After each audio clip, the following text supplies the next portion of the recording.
इम्तिहान रहता है, परिवार का रहता है और शहडोल जिले वासी बाद में संभाग भी बन गया। आप उस समय कांग्रेस की सत्ता। नमस्कार, मैं हूं कैलाश लालवानी और आप देख रहे हैं हाल हलचल का खास कार्यक्रम शख्सियत के आज के कार्यक्रम में हम आपकी मुलाकात कराते हैं पूर्व नौकरशाह और वर्तमान में कांग्रेस के नेता और समाज सेवी, काश्तकार और भी कुछ आप कह सकते हैं।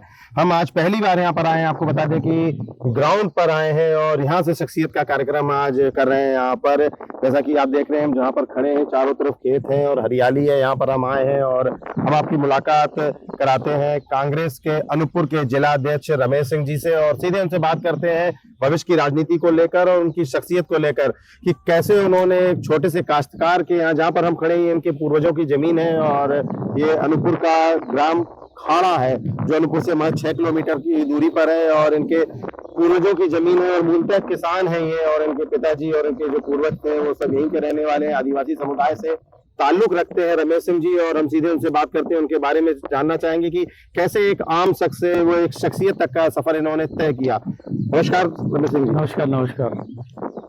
आज हम पहली बार आपको बता दें कि ये ग्राउंड पर आकर हम ये शख्सियत का कार्यक्रम कर रहे हैं और हमारा उद्देश्य ये था इसमें कि आखिर जो चीजें हैं स्टूडियो में वो चीजें नहीं दिखाई जा सकती और ग्राउंड पे आपकी जमीनी हकीकत को दिखाने की कहा जाता है। आमतौर पे काफी लोग कहते हैं कि हम काश्तकार हैं, हम ये हैं वो हैं, जो भी चीजें आती हैं, लेकिन उन चीजों को हम सामने ला रहे हैं। सबसे पहले आपका स्वागत है हमारे इस कार्यक्रम में और आपके उज्जवल भविष्य की शुभकामनाएं भी देते हैं हमारे हलचल परिवार की ओर से। तो आप नौकरशाह थे पहले, आप पूर्व में एसडीएम भी रहे हैं और आपने पीएससी फाइट की होगी तब वहां पहुंचे होंगे और काफी लोगों को, चूंकि आपका दायरा जो है तो जब एक कर्मचारी का था या नौकरशाह का था, एसडीएम थे आप शहडोल में रहे हैं, आसपास के जिलों में रहे हैं और उस समय काफी कुछ लोग जानते थे, लेकिन जब से आपने कांग्रेस की सक्रिय राजनीति शुरू की है तब से आपके जानने वालों का दायरा जो है वो काफी बड़ा है। शहडोल अनूपपुर ही नहीं, आसपास के जिलों में भी आपकी छाप अलग बनी है।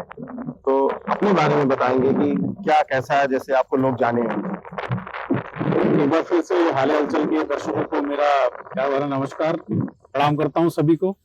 और जैसा कैलाश भाई ने अभी पूछा उस हिसाब से मैं अपना एक परिचय दे देता हूं कि मेरा नाम रमेश कुमार सिंह है। मेरे पिताजी का नाम स्वर्गीय बाबूलाल सिंह जी है, माताजी का नाम प्रेमवती सिंह जी है और मेरी वाइफ जो है श्रीमती प्रीति सिंह है, जो कि अभी वर्तमान में जिला पंचायत अध्यक्ष अनूपपुर की। और जहां तक सवाल मेरे आगे बढ़ने का है, शुरुआत करने का है, तो मेरी पैदाइश यहीं हुई। फिर उसके बाद में मैंने पढ़ाई लिखाई जो है, पिताजी मेरे कोरबा में थे तो कुछ पढ़ाई लिखाई मेरी कोरबा में हुई। उसके बाद में फिर मैंने रायपुर में ग्रेजुएशन स्टार्ट किया और ग्रेजुएशन मैंने रायपुर में स्टार्ट करके मेरी जो ग्रेजुएशन कंप्लीट हुई इंदौर में हुई। अच्छा। और उसके बाद में मैंने एक प्राइवेट कंपनी में जॉब शुरू किया और लगभग वहां पर 1.5 साल 2 साल करने के बाद में फिर वो जॉब क्विट करके फिर मैंने एक बिजनेस स्टार्ट किया। अच्छा। और बिजनेस आप बिजनेसमैन भी रहे हैं? हाँ, बिजनेसमैन रहा हूँ और अभी भी हूँ। अच्छा। अभी भी हमारे 2 पेट्रोल पंप चलते हैं। तो उसके बाद में फिर कुछ ऐसा लगा कि बिजनेस अभी इतनी जल्दी बिजनेस कभी भी की जा सकती है। बिजनेस करने के लिए कोई उम्र नहीं होती, कोई उसका एक एज लिमिट नहीं है। बिल्कुल बिल्कुल। तो फिर मैंने सोचा और मेरे कुछ मित्रों ने मेरे को सलाह दी कि भाई आप जो है, आपका जो व्यक्तित्व है कुछ लोक सेवक जैसा है, आप क्यों नहीं लोक सेवक बनते हैं। मुझे भी लगा, फिर मैंने उसके बारे में थोड़ा सा सोचा तो मुझे लगा हाँ करना चाहिए और उसके बारे में प्रयास चालू कर दिया मैंने। फर्स्ट अटेम्प्ट में मेरा नहीं हो पाया क्योंकि उस समय मध्य प्रदेश छत्तीसगढ़ अलग समय की बात रही होगी ये 2000 की बात है। अच्छा, 2000 में, सन 2000 की बात है। तो उस समय फिर मेरा फर्स्ट अटेम्प्ट में नहीं हो पाया, डिस्क्वालीफाई हुआ, इंटरव्यू में नहीं जा पाया, मेन एग्जाम दिया था मैंने। फिर मुझे सही लगा कि नहीं ठीक है, पहले अपन सिस्टम को समझने के लिए ये रास्ता बहुत बेहतर है और लोगों के साथ जुड़ने के लिए, लोगों के लिए काम करने के लिए, बिल्कुल, और जो हमारे देश की व्यवस्था है उसको समझने के लिए एक अच्छा प्लेटफॉर्म है। फिर मैंने फिर से ट्राई किया 2003 में, परीक्षा देते देते 2005 में मैं फिर फाइनली मध्य प्रदेश पे डिप्टी कलेक्टर के पोस्ट में सेलेक्ट हो गया। तो 2006 से ज्वाइन करके फिर मैंने अपना काम शुरू किया। लगभग 10-11 जिलों में मैंने काम किया और उसका एक्सपोजर बहुत शानदार रहा मेरे व्यक्तित्व के लिए, मेरे सोच के लिए, मेरे मैच्योरिटी के लिए बहुत अच्छा रहा। क्योंकि मैं एक आदिवासी समुदाय को बिलोंग करता हूँ, तो क्या आप देखेंगे कि उस तरीके का अवेयरनेस या एक मेन स्ट्रीम वाली बात जो होती है ना कि मुख्य धारा से जुड़ने वाली बात होती है, वो बहुत कमी है। तो मैंने अपने आप को बहुत सौभाग्यशाली माना कि चलो मेरे को इस तरीके का एक्सपीरियंस हुआ। और 2020 में फिर कहीं ना कहीं मुझे कुछ मेरी लाइफ में कुछ ऐसे मोड़ आए जिसमें मुझे महसूस हुआ कि मैं मध्य प्रदेश में कई जिलों में, कई जिलों में तो काम कर रहा हूँ, लेकिन अनूपपुर में नहीं काम कर पा रहा हूँ। अच्छा, गृह ग्राम होने के कारण, गृह जिला होने के कारण यहाँ मेरी पोस्टिंग नहीं हो सकती। बिल्कुल। और यहाँ की जो उस समय की राजनीतिक परिस्थितियां थी वो बड़ी ही भयावह थी। अच्छा। कि जो कांग्रेस में जो लोग हैं वो भाजपा स्विच कर रहे हैं क्योंकि उन्हें सत्ता चाहिए, उन्हें पावर चाहिए, उन्हें पैसा चाहिए। तो ये राजनीति मुझे कहीं ना कहीं ऐसा लगा कि अनूपपुर को बहुत ही गर्त में ले जाएगी। और मुझे कहीं ना कहीं अपने मातृभूमि के बारे में एहसास हुआ कि मैं अपनी मातृभूमि का सेवा नहीं कर पा रहा हूँ। और मेरे साथ कुछ यूपी के गवर्नमेंट ने इस तरीके से व्यवहार किया कि मुझे लगा कि इस गवर्नमेंट को अब आगे जो है कंटिन्यू नहीं करना चाहिए। आमतौर पे देखा जाए तो चाहे आदिवासी समुदाय से हो या फिर किसी भी समुदाय से हो, तो जो छात्र रहते हैं, छात्र जीवन का या लगभग क्रीमी लाइन जो बोलते हैं उसको, कि आप जो जिस लाइन में आप चले गए थे और आप सीधे डिप्टी कलेक्टर बने और उसके बाद फिर आगे भी उसमें चांस थे, आप भविष्य में कलेक्टर भी बन सकते थे और ऊपर भी जा सकते थे। काफी उम्र है अभी आपकी, शुरुआत में ही आपको ये सब मिला। फिर वो जो एकदम सुख वाला जीवन था, ऐश्वर्य वाला जीवन था और नौकर लगे हुए थे, सरकारी गाड़ी थी, सरकारी बंगला था, जिसके लिए लोग मतलब आज भी पीएससी क्वालिफाई करने के लिए तरसते हैं और ये सब चीजें आती हैं जी। तो उसको आपने कैसे, मतलब एक बड़ा निर्णय नहीं था, आपको लगता था कि राजनीति में आए तो क्या सफल हो जाएंगे राजनीति में? बहुत बड़ा निर्णय है मेरे व्यक्तिगत दृष्टिकोण से, परिवार के दृष्टिकोण से, क्योंकि सेक्रीफाइस कहलाता है ये, छोड़ना मतलब सेक्रीफाइस कहलाता है, त्याग कहलाता है। लेकिन मेरे अंदर एक भाव ये था कि उदर पोषण के लिए नौकरी नहीं करनी है। अच्छा। अपने व्यक्तिगत विकास के लिए नौकरी नहीं करनी है। अगर समाज को मेरी जरूरत है, जिस समाज ने मेरे को इतना दिया, जिस संविधान ने मेरे को इतना दिया, जिस संविधान ने मेरे को इतना दिया, तो मेरा भी कुछ दायित्व बनता है कि मैं लौटाऊं। आज मुझे ऐसा लगता है कि मैं इस क्षेत्र के लिए कर सकता हूँ, मैं कर रहा हूँ। पिछले 3 सालों में मेरी परफॉर्मेंस देखेंगे आप, तो मैंने कभी पद के लिए कोशिश इसलिए की क्योंकि पद इसलिए चाहिए क्योंकि अपने को काम करना है। बिना पद के आप काम नहीं कर सकते, बिना पद के आप काम करेंगे वो एक्सपोजर नहीं निकल पाता है। तो पद बहुत जरूरी होता है। हमारे देश में लोकतंत्र है, लोकतंत्र के हिसाब से संविधान है, संविधान में कई पद है, तो काम करने के लिए पदों की आवश्यकता है। ठीक बात है। तो पद की लालसा नहीं है, लेकिन पद की आवश्यकता है। तो पद की आवश्यकता के कारण हमको फिर चुनाव में जाना पड़ेगा। अच्छा। और हम चुनाव में गए। पिछले साल त्रिस्तरीय पंचायतों का चुनाव हुआ, उसमें आपको सब पता ही है कि हमारी जो श्रीमती जी हैं वार्ड नंबर 4 से, उनको कंटेस्ट कराया और आप मानेंगे कि 78% वोट मैडम को मिले हैं। अच्छा, ये बताइए, लोग ये जानना भी चाहते हैं कि जैसे आपने भी जैसे बताया कि कांग्रेस में एक वो चल रहा था, उठापटक का दौर चल रहा था, और उसके बाद उसके जब पिछले विधानसभा की अगर हम बात करते हैं 2018 में जब विधानसभा चुनाव हो रहे थे, उस समय ये तो माना जा रहा था कि रमेश सिंह आएंगे, हो सकता है कांग्रेस से आ जाए, टिकट ले लें, उनको टिकट मिल जाएगी। लेकिन कहीं कहीं ये भी चर्चाएं थी कि आप भारतीय जनता पार्टी में भी जा सकते हैं, भारतीय जनता पार्टी से भी आपको टिकट मिलती है।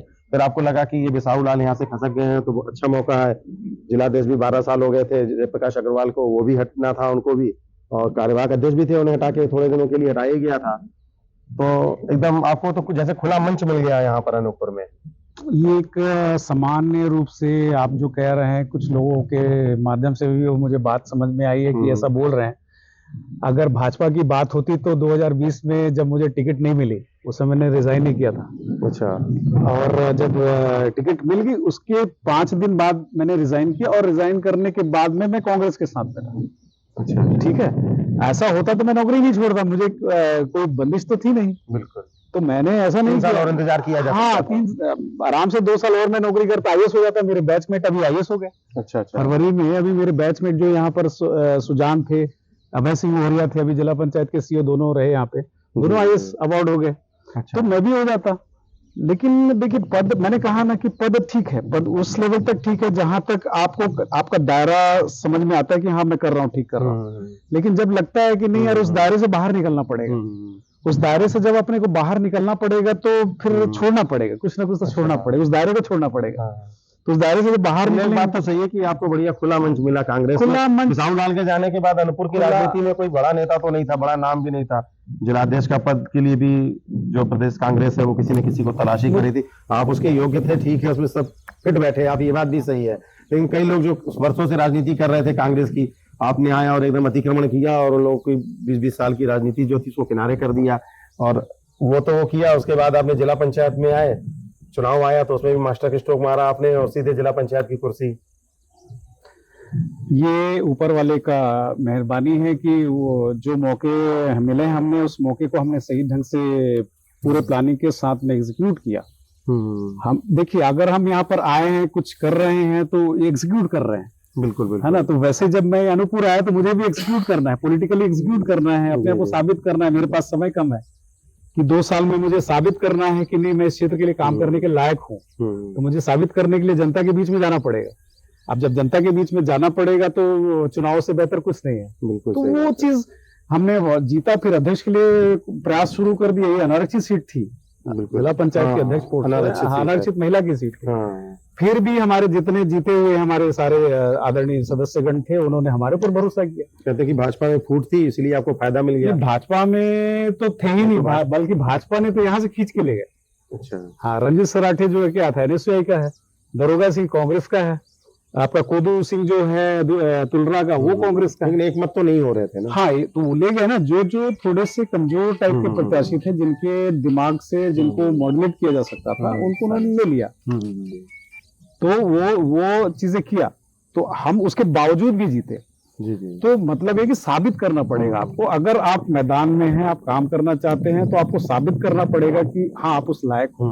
तो हमने साबित किया, वो साबित किया। तो फिर माननीय कमलनाथ जी ने बिना किसी के सिफारिश से हमको जिला कांग्रेस कमेटी का अध्यक्ष बना दिया। वर्तमान में विधानसभा चुनाव है अगले महीने 2-3 जी, महीने जी। में, और ऐसा लग रहा है कि माह भर के अंदर या 15 दिन के अंदर अनूपपुर जो विधानसभा की सीट है इसके लिए प्रत्याशियों का चयन और सूची जारी हो जाएगी जी। और उसमें आपका नाम जो है तो सबसे आगे चल रहा है। हालांकि और भी कांग्रेसी हैं, उनका जी, नाम भी चल रहा है। जी। तो क्या लग रहा है आपको विधानसभा के लिए? आप फिर बैठेंगे, जीत जाएंगे? जो आपने सोचा है अनूपपुर का विकास कर पाएंगे? अनूपपुर में कई समस्याएं हैं, जैसे सबसे बड़ी समस्या अपन अनूपपुर की बात करते हैं, अभी तो टिकट मिलने और चुनाव जीतने की बात है, लेकिन फिर भी एक ड्रीम तो बनता है कि मैं बनूंगा तो क्या करूंगा। जैसे मान लीजिए कि सबसे बड़ी समस्या वही फ्लाईओवर ब्रिज की है। इतना बड़ा मामला नहीं है, लेकिन 6 बार उद्घाटन हो चुका है। उदाहरण है, क्या टिकट मिलेगी आपको? क्या लड़ेंगे चुनाव? इस बारे में थोड़ा सा। बिल्कुल, मैंने दावा किया हुआ है, माननीय कमलनाथ जी को पता है, हमारे पार्टी के आला कमान के नेताओं को पता है। और देखिए, टिकट जो मिलेगा वो बिल्कुल बेसिकली सर्वे के आधार पे ही मिलेगा, उसमें किसी की सिफारिश नहीं चलती है, मुझे पूरा विश्वास है। और माननीय कमलनाथ जी ने ये बता दिया है, अगर वो रमेश सिंह को अध्यक्ष बना रहे हैं, इसका मतलब समझ लीजिए कि वहां पर निष्पक्ष काम हो रहा है, निष्पक्ष सोच के साथ में काम हो रहा है। जो परफॉर्मेंस दे सकता है, मैं ये नहीं कहता कि मैं परफॉर्मेंस दे रहा हूँ, लेकिन उनको लगा कि कहीं ना कहीं जो अच्छा परफॉर्मेंस दे सकता है या जो भी अनूपपुर को लेके चल सकता है, तो वो उसको उन्होंने मौका दिया है। अब मुझे भी ये दायित्व बनता है कि मैं उस उद्देश्य को, जो उनकी मंशा है, उसको मैं पूरा करूं। और मैं पिछले 7-8 महीने से मैं उस मंशा में चल रहा हूं और निश्चित रूप से मुझे पूरा विश्वास है कि मतलब चुनाव लड़ने की इच्छा, तैयारी है आपकी। और मान लीजिए टिकट नहीं मिलती है तो मैं अध्यक्ष काम करूंगा। कहीं ऐसा नहीं लगता है कि आपको पहले क्या था कि जैसे अनूपपुर की राजनीति की हम बात करें तो अनूपपुर में पहले जो अनूपपुर की राजनीति होती थी वो बिसाहू लाल के, कांग्रेस की राजनीति खासकर बिसाहू लाल के इर्द गिर्द घूमती थी। मतलब बिसाहू लाल ने जो कह दिया वही फाइनल, क्योंकि मुख्यालय की भी बात है, मुख्यालय की विधानसभा है अनूपपुर। और हालांकि बीते 1 दशक में फुंदेलाल का कद भी काफी बड़ा है, लेकिन इसके बाद भी कांग्रेस की जो राजनीति थी वो बिसाहू लाल के इर्द गिर्द घूमती थी, क्योंकि सबसे बड़े नेता थे। भारतीय जनता पार्टी में जब वे चले गए तो उसके बाद कांग्रेस की जो जगह खाली हुई उसमें आप आ गए। अब जिलाध्यक्ष की बात करें तो रमेश सिंह, जिला पंचायत अध्यक्ष की बात करें तो उनकी वाई प्रीति सिंह, अब विधानसभा चुनाव की बात आई है तो फिर रमेश सिंह। मतलब कांग्रेस में क्या कोई तीसरा नेता या कोई ऐसा नहीं बचा है? योग्य केवल आप ही बचे हैं कि पूरी राजनीति आप ही करेंगे? जैसे बिसाहू लाल केंद्रित करते थे, आपने भी वही करना शुरू कर दिया।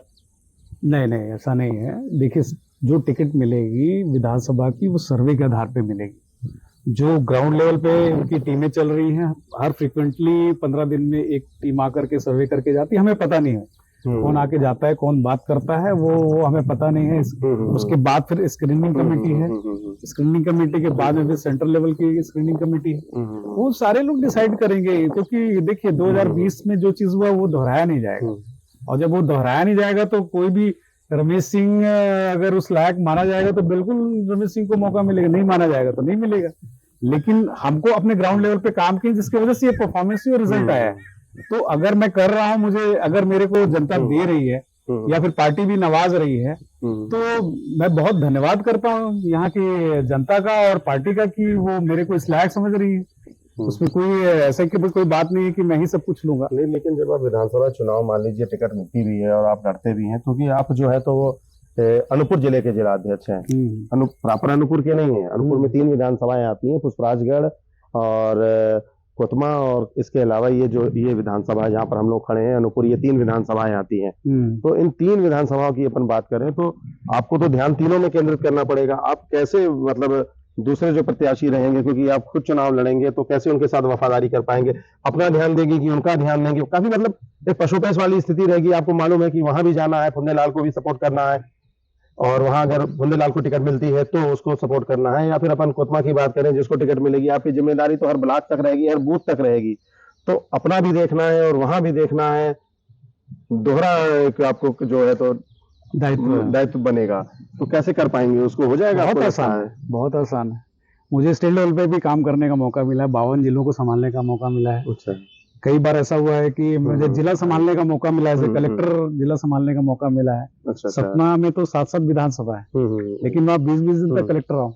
अच्छा अच्छा। चार्ज में। तो एक एडमिनिस्ट्रेटिव एक्सपीरियंस जो है वो मुझे एक कॉन्फिडेंस देता है, मुझे कॉन्फिडेंस देता है कि मैं 3 विधानसभा, 4 विधानसभा, 5 विधानसभा मैं संभाल सकता हूँ। मेरा अपना एक्सपीरियंस है। 4 विधानसभा मैंने चुनाव कराए as a returning officer, Lok Sabha का एज ए आरओ मैंने कराया, नगर पालिका सतना का मैंने, नगर निगम सतना का मैंने करा लिया, नगर पालिका शेड्यूल का मैंने कराया, आप जानते ही। तो ऐसे करके मध्य प्रदेश के अंदर जितनी भी प्रकार के चुनाव होते हैं, चाहे आम निर्वाचन हो, फिर चाहे बाई इलेक्शन हो या फिर स्थानीय निर्वाचन हो, हमने सारे चुनाव कराए। तो उन चुनाव में मैनेजमेंट करना पड़ता है सारी चीजों। तो वो सब अभी मैं देखता हूँ, तो मैं सारे हमारे तीनों विधानसभा का काम अपडेट है। कहीं पर भी कोई कमी नहीं है, कोई फ्लॉ नहीं है कि हमारे बीएलए नहीं बने, कि हमारे ब्लॉक नहीं है, सेक्टर नहीं है, मंडलम नहीं है, सब बिल्कुल परफेक्ट है। अभी फोन लगाएंगे, अभी फोन उठेगा सारे लोगों का। उस तरीके से मैनेजमेंट है हमारा। जो अभी मैंने कार्यकारिणी बना दी, उनके कार्यकारिणी से ही मैंने उन सारे सेक्टर मंडलमों के प्रभार सौंप दिए। तो एक मॉनिटरिंग सिस्टम मेरी रहेगी बस, और मैंने पूरी टीम लगा दी। माननीय विधायक जी हैं 2 तरफ कोतमा में, ऑलरेडी वो मॉनिटर करेंगे, वो उनकी कॉन्स्टिट्यूंसी है तो वो हर तरीके से वो उसको मॉनिटर करेंगे। केवल मेरे डिपेंडेंसी पे नहीं, हमारा अच्छा कोऑर्डिनेशन है। दोनों माननीय विधायक जी से, वो मेरे से बड़े हैं, दोनों बहुत सम्माननीय हैं और मेरा रिस्पेक्ट भी करते हैं, ये मेरा सौभाग्य है। तो कहीं कोई दिक्कत नहीं। एक बात आई थी उस समय जब आपने भी कहा कि जब आप 2020 में आपने जब रिजाइन दिया, उस समय जब आप एसडीएम के पद पर थे, तो भारतीय जनता पार्टी की जो सरकार थी, उनके जो सत्ता थी, उनसे कुछ अनबन थी या कैसा परेशान कर रहे थे। और ये भी आरोप लगे कि उस समय जब आप उमरिया में थे और दूसरे जगह थे, शेडोल में थे, तो कुछ ऐसे काम आपने कर दिए थे, गलत काम कर दिए थे। ये भी चर्चाएं हैं कि उस कारण आपको लगा कि अब इसको छोड़ दूं नौकरी, नहीं तो फिर ये नौकरी से हट जाएंगे या कोई कार्रवाई हो सकती है। नहीं, ये इसमें कहाँ तक सच्चाई है? नहीं, ये सच्चाई नहीं है। कोई गलत, मुझे नहीं मालूम आप कौन से गलत की बात कर रहे हो। ऐसे देखिए क्या होता है, जब हम डाइस में बैठते हैं, जब आपने बोला ना कि इतना कन्फ्लिक्शन है तो आप कैसे डिसाइड करोगे। तो 14.5 साल मैंने डाइस में बैठा है और लोगों के प्रकरणों का निराकरण किया है।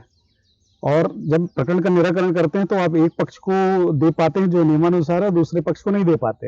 हाँ, जाहिर है कि हाँ, तो एक पक्ष उससे आहत होता है। तो जो दूसरा पक्ष आहत होता है ना, वो ये फैलाता है, ये रूमर फैलाता है कि साहब ने ऐसा किया, मेरे साथ गलत कर दिया, अन्याय कर दिया, और ये कर दिया, वो कर दिया, मेरी ये बात को उन्होंने नहीं सुना, वो बात को। तो ये हमेशा एक प्रशासनिक अधिकारी के साथ में चलता है। तो वो एक हो सकता है गॉसिप में कोई बात आती होगी, तो उसकी वो तो भाई, अगर मैंने कोई आदेश कर दिया, अगर आप उससे व्यथित हो तो आप उसके ऊपर कमिश्नर हैं, कमिश्नर के अपील कर सकते हैं। वहां से आप असंतुष्ट होते हैं तो शासन में अपील कर सकते हैं। वहां से आप असंतुष्ट होते हैं तो हाई कोर्ट है, फिर सुप्रीम कोर्ट भी है। मैं कोई फाइनल अथॉरिटी थोड़ी ना होगा। मैंने कोई गलत नहीं था आरोप, हाँ, गलत बात अगर मेरे ऊपर होता तो मैं फिर मेरे खिलाफ में कार्रवाई होता। बीच में ये भी चर्चा आई कि जैसे अभी आपने पहले भी बताया कि कुछ ह्यूमर हो रहा कि आप हो सकता है कि आखिरी में ट्वीट करके, क्योंकि भारतीय जनता पार्टी की बात करें तो रामलाल और बिसाहू लाल, फिर इन दोनों का जो अंतर्द्वंद चल रहा है, पहले यहाँ पर रामलाल थे, बिसाऊ लाल आपस में लड़ते थे, अब दोनों एक ही मंच पे हैं, तो किसको टिकट मिलती है, तो ऐसा लग रहा है कि एक को टिकट मिलेगी तो दूसरा विरोध करेगा, तो ऐसा विकल्प भी तलाशा जा रहा है भाजपा की तरफ से कि कोई ऐसा विकल्प निकल आए। तो ऐसा तो नहीं कि आखिरी समय में आप ट्वीट कर जाएं और सत्ता, क्योंकि आपको जब लगा तो आपने प्राइवेट नौकरी छोड़ दी, आपको जब लगा तो आपने सरकारी काम छोड़ के सरकारी नौकरी करने लगे, अपना काम छोड़ के निजी, फिर आपको लगा तो आप राजनीति में आ गए। क्या ये पार्टी विचारधारा, आप कांग्रेस से जो जुड़े हैं तो विचारधारा से जुड़े हैं या कि कुर्सी के लिए जुड़े हैं या सेवा के लिए जुड़े हैं? जी मैं बता रहा हूँ आपको, मैंने फिर से रिपीट करना है उसको कि 11 तारीख को 2020 में 11 सितंबर को टिकट फाइनल हुई उपचुनाव की। 12, 13, 14 और 15 तारीख को मैंने रिजाइन किया। चुनाव अभी भी नहीं हो रहा है, अभी भी 2 महीना है। ठीक बात है। तो 3 साल पहले मेरे को रिजाइन करने का मतलब क्या है? मैं तो भाजपा की सरकार थी, भाजपा हमको कहीं ना कहीं परेशान किया, मैं तो अपना काम कर रहा था। आप मेरे काम को दुर्भावनावश लेकर के पार्टी बन करके मेरे खिलाफ कार्रवाई किया। अच्छा, तो मेरे खिलाफ कार्रवाई की तो मुझे समझ में आया ना कि भी अब जो आदमी बैठा है चीफ मिनिस्टर बन के, वो आदमी अब सरकार नहीं है, वो एक मात्र पक्षकार है। अच्छा, पक्षकार का मतलब समझ रहे ना? बिल्कुल बिल्कुल। कि मैं किसी के साथ में काम कर रहा था, मैं बोला चलो भाई आप अपना गाड़ी साइड करो। अब उतने में हो गए कि मेरा बाप पकड़ लिया और ये कर दिया वो कर दिया और करके 2 घंटे में सस्पेंड कर दिया। अरे भाई मुझे भी पूछ लो, मैं आपका ही नुमाइंदा हूँ, कोरोना काल में मैं भी कोरोना फाइटर हूँ, मैं पूरा कोरोना को कोऑर्डिनेट कर रहा था डिंडोरी में। कहीं पूछोगे कि बिना पूछे ही कर दोगे? तो राजनीति में आने का कारण कि यही तो नहीं था कि मुझे लगा कि कहीं ना कहीं ये अब जो सरकार बनी है वो सरकार जो है वो सरकार नहीं है, शासन नहीं है, वो एक पार्टी है। जैसे कि आप पूरे कई प्रदेशों में देखोगे कि पक्षपातपूर्ण रवैया अपनाया जा रहा है। हर चीज में देखेंगे आप, जैसे इतने यहाँ पर स्थानीय चुनाव हुए, क्या कि उन्होंने अपने सत्ता का बल का प्रयोग करके अपने लोगों को बैठा दिया।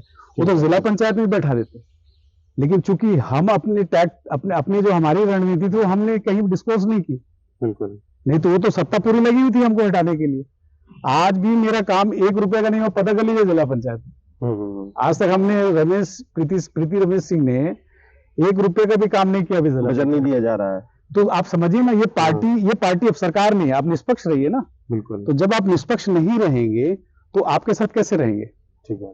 तो इसलिए हमें लगा कि नहीं, अब ये चीजें ठीक है, 3 साल हम रहेंगे और 3 साल में फिर चूंकि ये सत्ता भी इनकी आ गई है और ये सत्ता का दुरुपयोग करेंगे, तो उस दुरुपयोग से यहाँ के लोगों को बचाने के लिए या यहाँ के लोगों को सहयोग करने के लिए या यहाँ के लोगों को एक तरीके से जागरूक करने के लिए हमें लगा कि अब अपने अनूपपुर जिले में जाना चाहिए।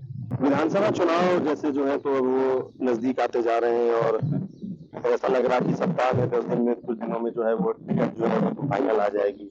तो आप विधानसभा प्रत्याशी भी ऐसा माना जा रहा है और तैयारी में भी है, तो आपको क्या लगता है अगर नहीं भी आप लड़ते हैं तो एक कांग्रेस के जिलाध्यक्ष की तो काम तो करने आपके में मुझे अनूपपुर के लिए, अनूपपुर की विधानसभा और अनूपपुर की पूरी जिम्मेदारी है, क्या ड्रीम आपने सोचा है? क्योंकि आप यहीं के रहने वाले हैं, यहीं के पुश्तैनी निवासी हैं, आपका जन्म यहीं पर हुआ है, आप जिस भूमि पर हम लोग खड़े हैं ये चारों तरफ खेत आप ही के, कहीं ना कहीं एक जमीन से आपका प्रेम रहता है।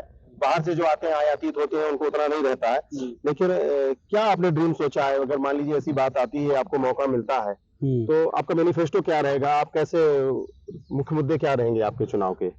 चुनाव के मुख्य मुद्दे तो लोकल ही रहेंगे और लोकल का समस्या ही एक तरीके का स्टेट और नेशनल का ही समस्या है ना। तो वो जैसे पहला आपने इंफ्रास्ट्रक्चर के बारे में बताया कि यहाँ का जो फ्लाईओवर है, वो फ्लाईओवर जो है वो फ्लाईओवर में मुझे याद आ रहा है 2003 की बात है, उस समय भी उसकी नाप हो रही थी। आज 2023 हो गया और आज भी वो अंडर कंस्ट्रक्शन है। तो ये सरकार की अक्षमता है, ये उसकी अक्षमता है कि एक आप फ्लाईओवर नहीं बना पा रहे, आपके डिसीजन मेकिंग है, यहाँ की जो लोकल लीडरशिप है ये उसकी अक्षमता रही है ना। बिल्कुल, जिसकी वजह से ये फ्लाईओवर बाकी जगह बन रही है, क्यों नहीं बन पाए क्या कारण है? तो वो जो कहीं ना कहीं वो अक्षमता जो है वो हमारा मुद्दा रहेगा। दूसरा बात बेरोजगारी का है। हमारे आदिवासी भाई लोग यहाँ पर एक तो ड्रॉप आउट हो जाते हैं 8वीं में, 5वीं में, 10वीं में, जिसकी जितनी क्षमता होती है, तो उसके बाद वो पढ़ाई छोड़ देते हैं। अच्छा। तो पढ़ाई छोड़ने का मतलब है कि यहाँ पर अवेयरनेस नहीं है, शिक्षा को लेकर के अवेयरनेस में अभी भी बहुत भारी कमी है और भाजपा की सरकार पिछले 20 साल से है और वो अवेयरनेस को नहीं ला पाई है कि आदिवासी या फिर और भी गैर आदिवासी लोग भी हैं, उनका भी वही हाल है। आप देखे होंगे कि अभी एक गुजरात में काम करने गए थे कुछ लड़के, उनको वहां मारपीट हो गई। हाँ हाँ हाँ। तो मारपीट हुई तो बेचारे फिर वापस आ गए। अच्छा और अभी मेरे गांव से करीब 5 लड़के गोवा में हैं अच्छा। और 4-5 लड़के बॉम्बे में हैं। ये माना जाए कि जो बेरोजगारी है यहाँ के लोग जो है तो बाहर जाके पलायन कर रहे हैं। प्लान तो नहीं करना चाहिए, लेकिन हाँ, रोजगार के लिए बाहर जाते हैं। हमारा देश बहुत बड़ा है, अच्छा है हाँ। कि हम कहीं भी जा सकते हैं, इस कारण से कोई दिक्कत नहीं है। बिल्कुल बिल्कुल। लेकिन हम क्यों उनको वहां भेजे? हम यही रोजगार के अवसर उपलब्ध कराए ना। अभी क्या प्रॉब्लम है, क्यों नहीं करा सकते हम? तो ये हो गया। स्वास्थ्य की स्थिति भी बड़ी नाजुक है यहाँ पे। अभी आप कुछ भी मेजर इश्यूज में आपको यहाँ से कुछ नहीं फैसिलिटी मिल सकती है। इवन जो मेडिकल कॉलेज भी बना है तो उसमें भी मेडिकल फैसिलिटीज उस लेवल की नहीं है। अगर कोई ज्यादा क्रिटिकल केसेस हैं तो उसके लिए बाहर ही जाना पड़ता है जी। तो ये इश्यूज हैं। फिर दूसरा, तीसरा, चौथा, फिर आपका यहाँ पर टूरिज्म का बात करें, हाँ। अपना यहाँ पर रिलीजियस टूरिज्म बहुत अच्छा डेवलप हो सकता है। बिल्कुल बिल्कुल। जैसे अमरकंटक है, अपना बांधवगढ़ है ना, फिर पेच है, बहुत सारी चीजें ऐसे। तो हमारा विजन जो है अनूपपुर शहडोल संभाग के लिए, हम तो अनूपपुर नहीं, शहडोल संभाग की बात भी कर सकते हैं, क्योंकि मेरा एक्सपीरियंस 4 साल का शहडोल संभाग में काम करने का है। तो उस हिसाब से मुझे ऐसा लगता है कि हमें इसका जो ब्लूप्रिंट है ना वो 50 साल का बनाना चाहिए आज की डेट में, और 50 साल का बनाना चाहिए। और 50 साल का जब हमारी आने वाली पीढ़ी जब यहाँ रहे, बिल्कुल तो उनको ये लगना चाहिए कि भी ये चीज की कमी है, उस कमी को आज ही पूरी कर दें, तो उस समय वो ज्यादा अच्छे से तेजी से विकास के रास्ते पर चल पाएंगे। ठीक बात है। तो ये सब सोच करके हमारा पॉलिटिक्स में आने का उद्देश्य है। और निश्चित रूप से हमने काम चालू किया है। अभी बहुत शुरुआत, देखिए टाइम लगता है, समाज को चेंज करना है तो 5 साल 10 साल में एक जनरेशन भी लग जाता है। माहौल भी प्रतिकूल नहीं है। हाँ, तो इसलिए जो है अपने को थोड़ा उस हिसाब से लगेगा मुझे। तो मेरे पास में भी टाइम है, मैं अभी 48 साल का हूँ। अच्छा। तो 20 साल तो मैं मानता हूँ कि मैं अभी काम करूंगा। तो मुझे साहूलाल जी 72 साल के हो गए, अभी भी रिटायर नहीं हुए हैं। हाँ, वो अभी भी उनका जोश जो है लगता है। हाँ, तो हमने कहा ठीक है भाई, 74 नहीं 76, ये तो खुला मंच है ना। बिल्कुल। ये पॉलिटिक्स एक ऐसी चीज है, पॉलिटिक्स एक ऐसी चीज है जहाँ पर कोई एज लिमिट नहीं है। ठीक बात है। नहीं आने की, नहीं जाने की। बिल्कुल बिल्कुल। तो वो चीजें हैं, वो भी करें, हम सब कंपटीशन करेंगे। जो बेहतर है, जनता जिसको बेहतर मानेगी उसको आगे बढ़ाएगी। बहुत क्लियर कट बात है। तो कुल मिला के ये कहा जाए कि एक बार फिर हम आपसे रूबरू होते हैं, और जिस जगह पर हम खड़े हैं ये इन्हीं के खेत है, और ये ग्राम पंचायत खाड़ा है जो अनूपपुर जिले की है, एक बार आपको फिर बता रहे हैं। और हमारे साथ रमेश सिंह हैं जो शुरुआत में रहने वाले तो यहीं के हैं, जन्म स्थान भी इनका यहीं है, लेकिन शिक्षा दीक्षा इनकी कोरबा में हुई, फिर इंदौर में हुई, यानी महानगरों में इन्होंने शिक्षा की, फिर निजी कारोबार में शुरू किया, उसके बाद सेवा में आ गए, और इन्होंने जो है तो डिप्टी कलेक्टर की पद पर इनकी भर्ती हुई थी सबसे पहले, और 3 साल पहले ये इन्होंने छोड़कर राजनीति में आए हैं, और वर्तमान में कांग्रेस के जिलाध्यक्ष हैं अनूपपुर के। और इनकी पत्नी जो है श्रीमती रमेश प्रीति सिंह जो है तो वो यहाँ की जिला पंचायत अध्यक्ष है। विधानसभा चुनाव जो है सर पर हैं, और अनूपपुर की राजनीति जो है वो गरमाई हुई है। सबसे आगे नाम हालांकि इनका चल रहा है, लेकिन पार्टी की जो गाइडलाइन है उसके अनुसार इन्होंने आपको खुद को कह रहे हैं कि मैं इसका प्रत्याशी हूँ या हो सकता हूँ। पार्टी के प्रति वफादारी, और अनूपपुर ही नहीं बल्कि तीनों विधानसभा सीटों में पार्टी के लिए जो है वो पूरा ग्राउंड तैयार करना अपनी खास जिम्मेदारी रहेगी। और इस कार्यक्रम को हम यहीं पर विराम देते हैं, और अगले कार्यक्रम में हम फिर नई शख्सियत के साथ आपके साथ फिर रूबरू होंगे। और यदि आपने अभी तक हमारे हाले हलचल जो यूट्यूब चैनल है, शहडोल क्षेत्र का लोकल चैनल है, उसे सब्सक्राइब नहीं किया तो सब्सक्राइब करिए और बेल आइकन दबाइए। और अगले कार्यक्रम में हम फिर नई शख्सियत के साथ, एक नई जगह पर, एक नए कलेवर के साथ, नए अंदाज के साथ, नए तेवर के साथ आपके सामने उपस्थित होंगे, और नए लोगों से आपको रूबरू कराएंगे। यह कार्यक्रम आपको कैसा लगा आप कमेंट बॉक्स में जरूर कमेंट करिएगा, और ताकि हम कार्यक्रम को और अच्छा बना सकें और बेहतर बना सके। आपने हमें समय दिया उसके लिए आपका धन्यवाद। और हाले हलचल परिवार की तरफ से हम आपको शुभकामनाएं देते हैं कि आप जो हैं तो केवल जैसे समय समय के साथ 5-7 सालों में आप ट्वीट करते रहें और आगे बढ़ते रहें, जिलाध्यक्ष तक न रुके, विधायक न रुके, आने वाले जैसे कि चर्चा भी है कि लोकसभा के चुनाव भी सर पर हैं, तो ये भी माना जा रहा है आपके अनुभव को देखते हुए कि हो सकता है पार्टी अनूपपुर के बाद आपको शहडोल संसदीय क्षेत्र की जिम्मेदारी सौंपे तो भोपाल ही नहीं दिल्ली तक आपकी आवाज जाए। और खासकर बड़ी बात यह है कि जो लोगों की समस्याएं हैं, जो विकास के मुद्दे हैं, जिससे भटक गया है, चाहे स्वास्थ्य हो, चाहे सेवा हो, चाहे और भी काफी मुद्दे हैं, अनूपपुर का वैसा विकास नहीं हुआ जिला बनने के बाद, ये भी माना जाता है। चाहे भारतीय जनता पार्टी की रही हो या कांग्रेस के विधायक रहे हो या भाजपा के विधायक रहे हो, लेकिन वो तवज्जो नहीं मिली कांग्रेस को। तो अनूपपुर को भी वो विकास के नए दरवाजे खुलेंगे। और इसी शुभकामनाओं के साथ हम कार्यक्रम को ही विराम देते हैं। नमस्कार। धन्यवाद। हाल हलचल के दर्शकों को मेरी तरफ से आने वाले त्योहारों पर ढेर सारी शुभकामनाएं हैं, और आने वाले चुनाव में आप निष्पक्ष तरीके से वोट दें। किसी भी प्रलोभन में आकर के किसी भी ऐसे व्यक्ति को मतदान ना करें जो कि विकास या फिर उनकी सोच या दृष्टिकोण में कोई कमी हो। तो हमारा ये कोशिश है कि ज़्यादा से ज़्यादा लोगों को प्रचार करें कि वोट करें और बेहतर व्यक्ति को आगे लाने का प्रयास करें, ऐसा हमारी कामना है। आप सभी को बहुत बहुत धन्यवाद। आप यहाँ तक आए, मुझे इस कार्यक्रम में शामिल किया, मेरा सौभाग्य है। बहुत बहुत शुक्रिया।